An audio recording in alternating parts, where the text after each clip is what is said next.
वह सवाल जिसने सब कुछ बदल दिया। क्या कभी आपने अपने आप से एक सवाल पूछा है, पैसा आखिर होता क्या है?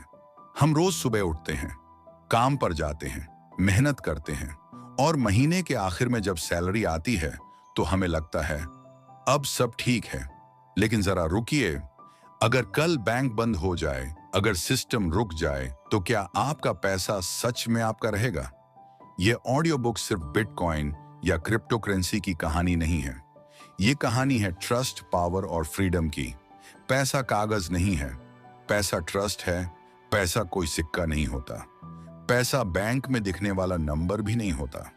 जब आप 500 रुपए का नोट हाथ में लेते हैं तो असल में आप उस कागज पर ट्रस्ट कर रहे होते हैं। आप भरोसा कर रहे होते हैं सरकार पर, बैंक पर, पूरे सिस्टम पर। लेकिन इतिहास हमें एक बात बार बार सिखाता है, सिस्टम टूटते हैं, सरकारें बदलती हैं, मुद्राएं गिरती हैं। एक आम आदमी की कल्पना कीजिए, मध्यम वर्ग का इंसान पूरी जिंदगी नौकरी करता है, थोड़ी थोड़ी बचत करता है, एफडी बनाता है, पेंशन का सपना देखता है और फिर महंगाई बढ़ती है, पैसे की कीमत घटती है और बिना बताए, बिना चेतावनी उसकी सालों की मेहनत धीरे धीरे कम हो जाती है। कोई उससे पूछता नहीं, कोई माफी नहीं मांगता, बस एक बात कही जाती है, सिस्टम ऐसा ही चलता है। महंगाई एक खामोश टैक्स। महंगाई एक ऐसा टैक्स है जो बिना बोले वसूला जाता है। आज जो चीज 100 रुपए में मिलती है, कल वही 150 रुपए की हो जाती है। लेकिन आपकी सैलरी वो इतनी तेज नहीं बढ़ती। इसका मतलब साफ है, आप ज्यादा मेहनत कर रहे हैं लेकिन धीरे धीरे और गरीब बनते जा रहे हैं। साल 2008 में पूरी दुनिया में आर्थिक संकट आया, बैंक डूबे, लोगों की बचत खत्म हो गई और उसी समय इंटरनेट पर एक डॉक्यूमेंट आया। नाम था बिटकॉइन, एक ऐसा पैसा जो किसी सरकार का नहीं, जो किसी बैंक का नहीं, जो किसी एक इंसान के नियंत्रण में नहीं, यह ट्रस्ट पर नहीं, नियमों और गणित पर बना पैसा था। क्योंकि आने वाले समय में वही पैसा टिकेगा जो किसी के कंट्रोल में नहीं होगा, जो सच्चाई और नियमों पर बना होगा। और अगर आपने यह समझ लिया तो आप सिर्फ पैसे का भविष्य नहीं, एएपी अपनी जिंदगी का भविष्य भी समझ लेंगे। एक सवाल जो आपको आगे ले जाएगा, अगर पैसा सिर्फ ट्रस्ट है तो सबसे पहला ट्रस्ट किस पर किया गया था? सोने पर, चांदी पर या किसी और चीज पर? चैप्टर 2, जब पैसा नहीं था तब दुनिया कैसे चलती थी आज हमारे लिए। पैसा इतना सामान्य हो गया है कि हमें लगता है दुनिया हमेशा से ऐसे ही चलती आई है। नोट, सिक्के, बैंक, मोबाइल ऐप। लेकिन सच्चाई यह है, एक समय था जब पैसा नाम की कोई चीज मौजूद ही नहीं थी। बिना पैसे की दुनिया कल्पना कीजिए। आप एक गांव में रहते हैं, आप किसान हैं, आपके पास अनाज है, लेकिन आपको कपड़े चाहिए। सामने वाला व्यक्ति दर्जी है, उसके पास कपड़े हैं, लेकिन उसे खाने के लिए अनाज चाहिए। तो क्या होता है? अनाज के बदले कपड़ा। इसे कहा गया बार्टर सिस्टम, वस्तु विनिमय प्रणाली, यानी चीज के बदले चीज। लेकिन समस्या यहीं से शुरू हुई। यह सिस्टम सुनने में अच्छा लगता है, लेकिन इसमें बहुत बड़ी दिक्कत थी। मान लीजिए आपके पास अनाज है, सामने वाले के पास जूते हैं, लेकिन उसे अनाज नहीं चाहिए। अब कोई सौदा नहीं, कोई लेन देन नहीं।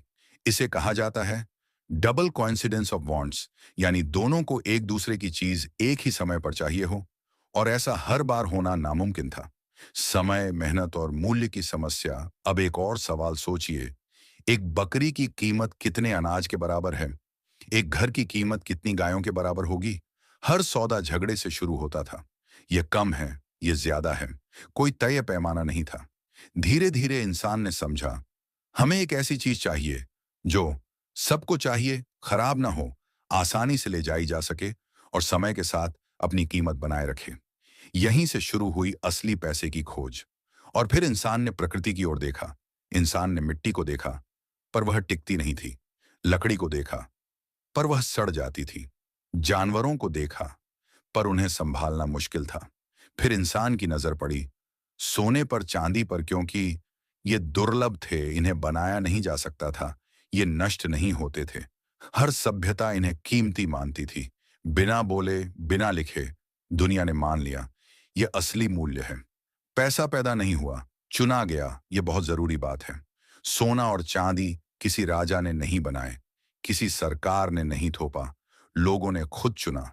क्योंकि भरोसा जबरदस्ती नहीं आता। एक गहरी बात ध्यान से सुनिए। जिस चीज को आप छाप नहीं सकते, आप कंट्रोल नहीं कर सकते, आप मनमाने ढंग से बढ़ा नहीं सकते, वही चीज असली पैसा बनती है। यहीं से एक नया सवाल पैदा होता है। अगर असली पैसा वही है जिसे कोई मनचाहे तरीके से नहीं बना सकता, तो फिर आज कागज का पैसा इतना ताकतवर कैसे बन गया? और वह सिस्टम कहां से आया जिसमें सरकारें असीमित पैसा छाप सकती हैं? अगर यह अध्याय आपको सोचने पर मजबूर कर रहा है, तो लाइक जरूर करें, इसे शेयर करें और कमेंट में बताएं, क्या सोना ही असली पैसा है? और ऑडियो क्राफ्ट को सब्सक्राइब करें, क्योंकि आगे की कहानी और भी चौंकाने वाली है। चैप्टर 3, सोना और चांदी। असली पैसा क्यों माने गए? दुनिया ने सोने और चांदी को अचानक पैसा नहीं मान लिया।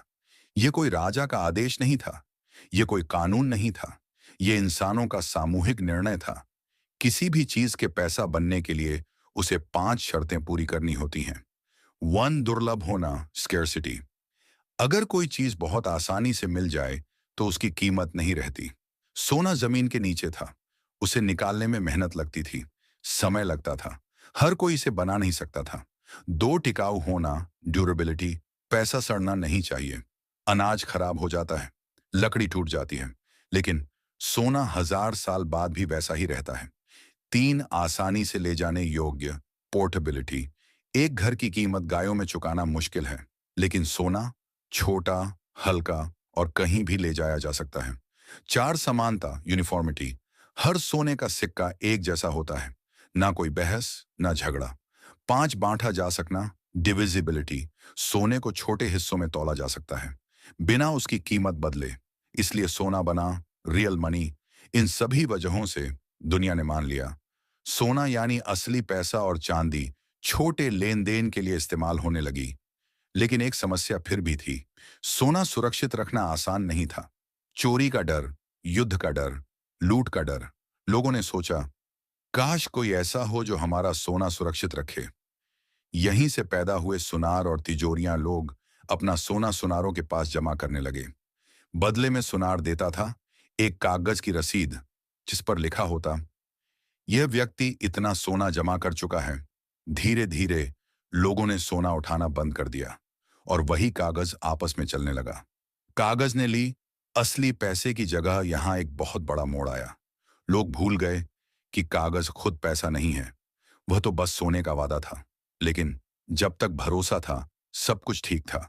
और यहीं से शुरू हुआ खेल। कुछ सुनारों ने सोचा, हर कोई तो अपना सोना वापस लेने नहीं आता, तो क्यों ना ज्यादा कागज छाप दिया जाए। यहीं से पैदा हुआ फ्रैक्शनल रिजर्व, उधार पर पैसा। और धीरे धीरे बैंकिंग सिस्टम। एक खतरनाक सच्चाई, जब पैसा असली चीज से जुड़ा हो तो सिस्टम ईमानदार रहता है, लेकिन जब पैसा सिर्फ कागज बन जाए तो लालच जन्म लेता है। अब सवाल यह है, अगर कागज सिर्फ वादा है, तो आज जो पैसा हम इस्तेमाल कर रहे हैं, क्या वह सच में किसी चीज से जुड़ा है, या फिर वह सिर्फ एक भरोसा है जो कभी भी टूट सकता है? Chapter 4, paper money. एक समय था जब कागज का पैसा सिर्फ एक वादा हुआ करता था। उस कागज की कोई कीमत नहीं थी, कीमत थी उसके पीछे रखे हुए सोने की। यह सिर्फ एक रसीद है। जब आप किसी को कागज का नोट देते थे, तो असल में आप कह रहे होते थे, मेरे पास इतना सोना जमा है, तुम जब चाहो ले सकते हो। यानी कागज मतलब सोने की चाबी। भरोसा बन रहा था, इसलिए सिस्टम चला, लोगों को भरोसा था। बैंक ईमानदार हैं, सुनार सोना लौटाएंगे, हर नोट के पीछे सोना मौजूद है। और जब तक यह भरोसा बना रहा, तब तक कागज का पैसा बिल्कुल ठीक चला। लेकिन इंसानी लालच कभी नहीं रुकता। धीरे धीरे बैंकों ने एक बात नोटिस की, 100 में से सिर्फ 10 लोग ही अपना सोना वापस लेने आते हैं, बाकी सब कागज से ही काम चला लेते हैं। यहीं से एक खतरनाक विचार पैदा हुआ, अगर सब सोना लेने नहीं आते, तो क्यों ना हम ज्यादा नोट छाप दें। यही जन्म हुआ हवा के पैसे का। अब बैंकों ने जितना सोना था, उससे कई गुना ज्यादा कागज छापने लगे, बिना किसी को बताए। इसे कहा गया फ्रैक्शनल रिजर्व बैंकिंग। सरल शब्दों में, असली पैसा कम, नकली वादे ज्यादा। जनता को क्या दिखा? जनता ने देखा पैसा आसानी से मिल रहा है, लोन मिल रहे हैं, खर्च बढ़ रहा है, अर्थव्यवस्था ग्रो कर रही है, सब खुश। लेकिन अंदर ही अंदर सिस्टम खोखला होता जा रहा था। सरकारें भी इस खेल में कूद पड़ी। सरकारों ने सोचा, अगर बैंक पैसा बना सकते हैं तो हम क्यों नहीं? युद्ध आए, खर्च बढ़ा, विकास के नाम पर पैसे की जरूरत पड़ी, और फिर पैसा छापना शुरू हुआ। जनता से एक झूठ बोला गया। सरकारों ने कहा, यह आपके फायदे के लिए है। लेकिन सच यह था, हर नया छपा नोट आपके पुराने पैसों की कीमत कम कर रहा था, बिना बताए, बिना पूछे। 1971, सबसे बड़ा मोड़ साल 1971। अमेरिका ने ऐलान किया, अब डॉलर को सोने से नहीं बदला जाएगा। एक ही पल में कागज का पैसा पूरी तरह हवा बन गया और पूरी दुनिया ने उसे मान लिया। यहीं से शुरू हुआ फियाट मनी सिस्टम। इसका असर किस पर पड़ा? सबसे ज्यादा असर पड़ा मध्यम वर्ग पर, नौकरी करने वालों पर, बचत करने वालों पर, क्योंकि आप मेहनत करते रहे और सिस्टम पैसा छापता रहा। एक डरावनी सच्चाई, जिस पैसे को असीमित मात्रा में बनाया जा सकता है, वह कभी भी आपको अमीर नहीं बना सकता। अब एक आखिरी सवाल, अगर आज का पैसा सिर्फ भरोसे पर टिका है, तो जब यह भरोसा टूटेगा, क्या होगा आपकी बचत का? क्या होगा आपकी मेहनत का? चैप्टर 5, महंगाई। महंगाई कोई अचानक आने वाली आपदा नहीं है। यह कोई प्राकृतिक आपदा भी नहीं है। महंगाई एक नीति है, एक ऐसा सिस्टम जो बिना शोर किए आपकी जेब से पैसा निकालता है। एक साधारण सवाल सोचिए, आज जो चीज 100 रुपये में मिलती है, 5 साल बाद वही 200 रुपये की क्यों हो जाती है? क्या वह चीज दोगुनी हो गई? नहीं। तो फिर दाम क्यों बढ़ा? क्योंकि पैसा कमजोर हो गया। अक्सर हमें बताया जाता है, चीजें महंगी हो रही हैं, लेकिन सच यह है, पैसा सस्ता हो रहा है। जब सरकार नया पैसा छापती है, तो पुराने पैसे की ताकत कम हो जाती है। एक उदाहरण ध्यान से सुनिए। मान लीजिए, एक गांव में 10 लोग हैं और कुल 100 सिक्के हैं। हर आदमी के पास औसतन 10 सिक्के हैं। अब अचानक सरकार 100 नए सिक्के छाप देती है। अब लोग वही हैं, चीजें वही हैं, लेकिन सिक्के 200 हो गए तो कीमतें अपने आप दोगुनी हो जाएंगी। महंगाई किसे सबसे ज्यादा मारती है? महंगाई सबसे ज्यादा चोट करती है सैलरी वालों को, पेंशन वालों को, बचत करने वालों को। क्योंकि आपकी आय तय है, लेकिन खर्च नहीं। बैंक में रखा पैसा भी सुरक्षित नहीं। बहुत लोग सोचते हैं, मैं तो पैसा बैंक में रखता हूं। लेकिन अगर बैंक आपको 5% ब्याज देता है और महंगाई 7% है, तो असल में आप हर साल 2% गरीब हो रहे हैं। यही वजह है कि मेहनत काफी नहीं। आप दिन रात मेहनत कर सकते हैं, ओवर टाइम कर सकते हैं, लेकिन अगर आपका पैसा महंगाई से तेज नहीं बढ़ रहा, तो आप बस जगह पर दौड़ रहे हैं। सरकारें महंगाई क्यों चाहती हैं? क्योंकि कर्ज सस्ता हो जाता है, टैक्स अपने आप बढ़ जाता है, जनता सवाल नहीं करती। महंगाई एक ऐसा टैक्स है जिसे लोग समझते ही नहीं, और यहीं से जन्म लेता है गुस्सा। लोग कहते हैं, हम पहले से ज्यादा कमा रहे हैं, फिर भी बचत क्यों नहीं हो रही? इसका जवाब आसान है, क्योंकि सिस्टम आपके खिलाफ है। लेकिन हर सिस्टम का एक जवाब होता है। इतिहास गवाह है, जब भी पैसा ज्यादा छापा गया, कंट्रोल किया गया, तो लोगों ने नया रास्ता खोजा। एक चुपचाप उठती आवाज। 2008 के बाद लोगों ने सवाल पूछने शुरू किए, क्या ऐसा पैसा हो सकता है जिसे कोई छाप ना सके? क्या ऐसा सिस्टम हो सकता है जो सबके लिए बराबर हो? और यहीं से एक बार फिर बिटकॉइन की तरफ नजर गई। अगला सवाल, अगर महंगाई कागजी पैसे की बीमारी है, तो क्या ऐसा पैसा हो सकता है जिसमें यह बीमारी ही न हो? अगले चैप्टर में हम जानेंगे 2008 का संकट, जब दुनिया ने सिस्टम पर भरोसा खो दिया। चैप्टर 6, 2008 का संकट, साल 2008। दुनिया बाहर से बिल्कुल सामान्य लग रही थी। लोग काम पर जा रहे थे, घर खरीद रहे थे, लोन ले रहे थे, लेकिन अंदर ही अंदर पूरा सिस्टम क्रैक हो चुका था। लोगों से कहा गया, घर में निवेश सबसे सुरक्षित है। बैंक लोन दे रहे थे, बिना ठीक से जांच किए। लोग सोच रहे थे, अगर आज नहीं खरीदा तो कल और महंगा हो जाएगा। और यही सोच एक बबल बन गई। कागज पर बना सपना, बैंकों ने खराब लोन दिए, उन्हें अच्छे पैकेज में लपेटा और दुनिया को बेच दिया। कागज पर सब कुछ सुरक्षित दिख रहा था, असल में सब झूठ पर टिका था। फिर आया वह दिन, घर की कीमतें गिरने लगी, लोग लोन नहीं चुका पाए, बैंक एक एक करके गिरने लगे। और सबसे बड़ा झटका, जब बैंक डूबे तो सजा किसे मिली? बैंकों को नहीं, सरकारों को नहीं, सजा मिली आम लोगों को। सरकारों ने अरबों डॉलर छापे, बैंकों को बचाया और कहा यह जरूरी है, लेकिन आम आदमी की बचत, उसकी नौकरी, कोई नहीं बचा सका। यहां टूटा सबसे बड़ा भरोसा। लोगों ने समझा नुकसान हमारा है और मुनाफा उनका। यहीं से पैदा हुआ गुस्सा, डर और सवाल। उसी साल आया एक अनजान नाम, 31 अक्टूबर 2008। इंटरनेट पर एक फाइल अपलोड हुई। लेखक का नाम सटोशी नाकामोटो और टाइटल था Bitcoin, a peer to peer electronic cash system. यह सिर्फ टेक्नोलॉजी नहीं थी, यह एक विचार था। एक ऐसा पैसा जिसे कोई बैंक कंट्रोल ना करे, जिसे कोई सरकार छाप ना सके, जो सबके लिए एक जैसा हो। एक खामोश शुरुआत, कोई शोर नहीं, कोई प्रचार नहीं, सिर्फ कोड, सिर्फ नियम और एक वाक्य, डोंट ट्रस्ट वेरीफाई। दुनिया ने पहले मजाक उड़ाया। लोग बोले ये इंटरनेट का खिलौना है, ये बेकार है। लेकिन हर बड़ी क्रांति ऐसे ही शुरू होती है। अब सवाल बदल चुका था। पहले सवाल था पैसा कैसे कमाएं, अब सवाल था क्या ऐसा पैसा हो सकता है जो हमसे धोखा ना करे। अगला मोड़, अगर बिटकॉइन सरकार या बैंक का नहीं है तो यह चलता कैसे है? कौन तय करता है नियम? और इसे डिजिटल गोल्ड क्यों कहा जाता है? अगले अध्याय में हम गहराई से समझेंगे। चैप्टर 7, बिटकॉइन, डिजिटल सोना क्यों कहा जाता है? जब लोगों ने पहली बार बिटकॉइन के बारे में सुना तो सबसे पहला सवाल था यह असली कैसे हो सकता है? यह तो सिर्फ इंटरनेट पर नंबर है। और सच भी यही है। बिटकॉइन को आप छू नहीं सकते, हाथ में पकड़ नहीं सकते। फिर भी दुनिया के लाखों लोग इसे डिजिटल गोल्ड क्यों कहते हैं? सोना और बिटकॉइन एक गहरी समानता। सोना इसलिए कीमती था क्योंकि यह दुर्लभ था, इसे बनाना मुश्किल था, इसकी मात्रा सीमित थी। अब बिटकॉइन को देखिए, कुल सप्लाई तय है, 21 मिलियन। इसे कोई मनचाहे तरीके से नहीं बना सकता, नियम पहले से लिखे हुए हैं, यानी स्केर्सिटी। और यही पैसे की असली ताकत है। बिटकॉइन कौन चलाता है?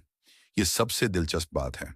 बिटकॉइन को कोई सरकार नहीं चलाती, कोई बैंक नहीं चलाता, कोई कंपनी नहीं चलाती।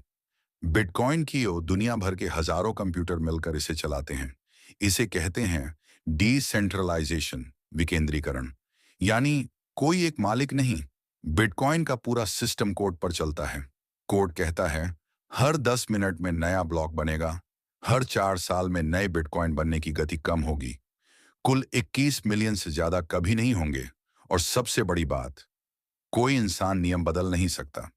बहुत लोग सुनते हैं बिटकॉइन माइनिंग, लेकिन इसका मतलब क्या है? माइनिंग यानी कंप्यूटर अपनी शक्ति इस्तेमाल करके ट्रांजैक्शन को वेरीफाई करते हैं।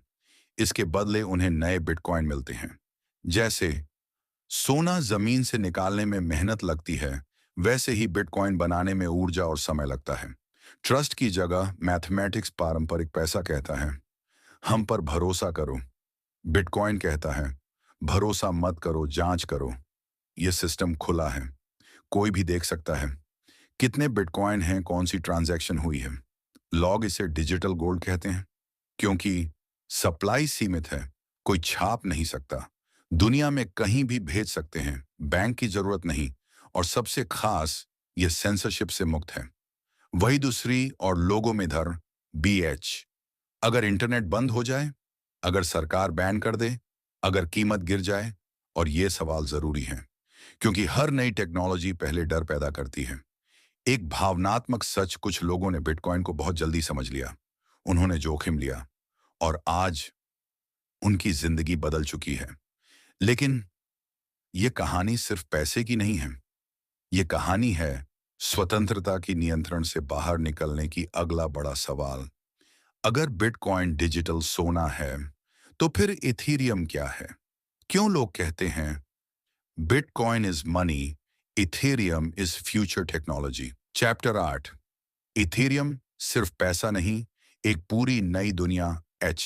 जब बिटकॉइन आया तो उसने दुनिया को दिखाया बिना बैंक के पैसा भेजना संभव है। लेकिन कुछ लोगों ने सोचा, अगर हम सिर्फ पैसा ही नहीं बल्कि पूरे सिस्टम को ब्लॉकचेन पर बना दें तो। यहीं से जन्म हुआ इथेरियम का। अगर सरल भाषा में समझें, bitcoin equal digital money, Ethereum equal digital computer. Ethereum सिर्फ एक करेंसी नहीं है, ये एक ऐसा प्लेटफॉर्म है जहां लोग अपने नियमों पर डिजिटल सिस्टम बना सकते हैं। स्मार्ट कॉन्ट्रैक्ट इथेरियम का दिल, इथेरियम की सबसे बड़ी ताकत है। स्मार्ट कॉन्ट्रैक्ट नाम सुनकर मुश्किल लगता है, लेकिन आइए आसान भाषा में समझते हैं। स्मार्ट कॉन्ट्रैक्ट मतलब पहले से लिखे नियम जो अपने आप लागू होते हैं। जैसे अगर ए ने पैसा भेजा तो बी को तुरंत डिजिटल संपत्ति मिल जाएगी। बीच में कोई बैंक नहीं, कोई वकील नहीं, कोई बिचौलिया नहीं। क्यों ये इतना बड़ा बदलाव है? आज दुनिया में हर चीज के बीच एक मिडलमैन होता है, बैंक, कंपनी, सरकार, प्लेटफॉर्म। लेकिन इथेरियम कहता है, रूल्स कोड में लिख दो, सिस्टम खुद चलेगा। DeFi, decentralise finance. इथेरियम ने एक नई दुनिया बनाई, डीफाई, डिसेंट्रलाइज फाइनेंस, जहां आप लोन ले सकते हैं, पैसा उधार दे सकते हैं, ट्रेड कर सकते हैं बिना बैंक के। इथेरियम के ऊपर NFT, digital ownership, web 3, decentralised internet, DAOs, digital organisations जैसी नई चीजें बनी। यानी यह सिर्फ पैसा नहीं, पूरी डिजिटल अर्थव्यवस्था है। Bitcoin versus Ethereum. आसान तुलना, बिटकॉइन का लक्ष्य सुरक्षित और सीमित डिजिटल पैसा बनना। इथेरियम का लक्ष्य नई डिजिटल दुनिया का इंफ्रास्ट्रक्चर बनना। लेकिन यहाँ कुछ जोखिम भी हैं। इथेरियम तेजी से बदलता है, टेक्नोलॉजी नई है, कीमतें वॉलेटाइल हैं, स्कैम्स भी होते हैं, इसलिए समझ जरूरी है। एक गहरी बात, हर नई टेक्नोलॉजी पहले अजीब लगती है, फिर रिस्की लगती है, फिर धीरे धीरे नॉर्मल बन जाती है। इंटरनेट भी कभी ऐसा ही था। अब सबसे बड़ा सवाल, अगर सोना असली पैसा था, कागज का पैसा सिस्टम का हिस्सा बना, बिटकॉइन डिजिटल सोना है और इथेरियम डिजिटल दुनिया बना रहा है, तो आखिर भविष्य का असली पैसा कौन होगा? चैप्टर 9, फ्यूचर ऑफ मनी 2030 और उसके बाद की दुनिया। कल्पना कीजिए, आप एक दुकान में जाते हैं, ना कैश ना कार्ड, आप सिर्फ अपने फोन से एक सेकंड में भुगतान कर देते हैं। कोई बैंक नहीं, कोई लंबी प्रक्रिया नहीं। ये सिर्फ कल्पना नहीं है, यह भविष्य की शुरुआत है। पैसा पहले भी बदल चुका है, इतिहास देखें, बार्टर सिस्टम, वस्तु विनिमय, सोना और चांदी, कागज का पैसा, डिजिटल बैंकिंग, हर समय में पैसा इवॉल्व हुआ है। और अब हम अगले बदलाव के बीच में खड़े हैं। कैशलेस नहीं, बॉर्डरलेस वर्ल्ड। भविष्य सिर्फ कैशलेस नहीं होगा, भविष्य होगा बॉर्डरलेस मनी, जहां देश की सीमाएं मायने नहीं रखेंगी। आप दुनिया में कहीं भी तुरंत पैसा भेज सकेंगे। क्रिप्टो यही प्रॉमिस करता है। क्यों युवा पीढ़ी क्रिप्टो को अपनाएगी?